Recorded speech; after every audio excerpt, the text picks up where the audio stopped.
আমাদের সকলের জন্য আজকের দিনটা স্পেশাল দিন এই জন্যই যে আমরা আমাদের যে ভোটের যে অধিকার, ভোটের যে পরিস্থিতিতে আমাদেরকে ভীষণ সতর্ক বানিয়েছে, আমাদের সাকিব খান বানিয়েছে। এদিকে জীবনে প্রথম ভোট দিলেন বাংলার নাম্বার 1 মেগাস্টার শাকিব খান ও খল চরিত্রে অভিনয় করা মিশা সওদাগর। শুধু কি তাই, এই দুই তারকার ভোটের ভিডিওকে কেন্দ্র করে সামাজিক মাধ্যমে জন্ম দিয়েছে মিশ্র প্রতিক্রিয়া। অনেকেই বলছে, নায়ক শাকিব খান কি সত্যি ভোট কেন্দ্র গিয়ে তার ব্যক্তিগত প্রার্থীকে ভোট তাহলে দিয়ে দিল? হ্যাঁ দর্শক, এই শাকিব খানের ভিডিওটি ঘিরে এবার নতুন করে আলোচনায় এসেছেন এই মেগাস্টার। এখন প্রশ্ন হলো যে তাহলে শাকিব খানের পছন্দের প্রার্থীটা আসলে কে?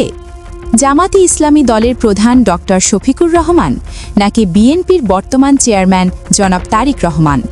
এমন নানান প্রশ্নের সরঞ্জামে এখন ছয়লাভ নেট দুনিয়ায়।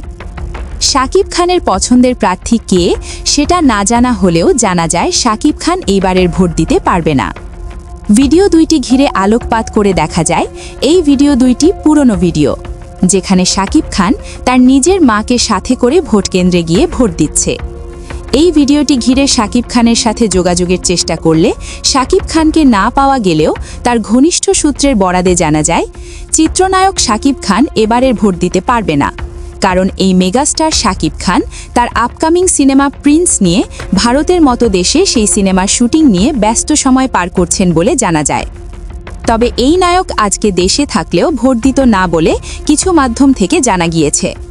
সো প্রাণপ্রিয় ভিউয়ার্স, আজকের নির্বাচনে কে জয়ী হতে পারবে?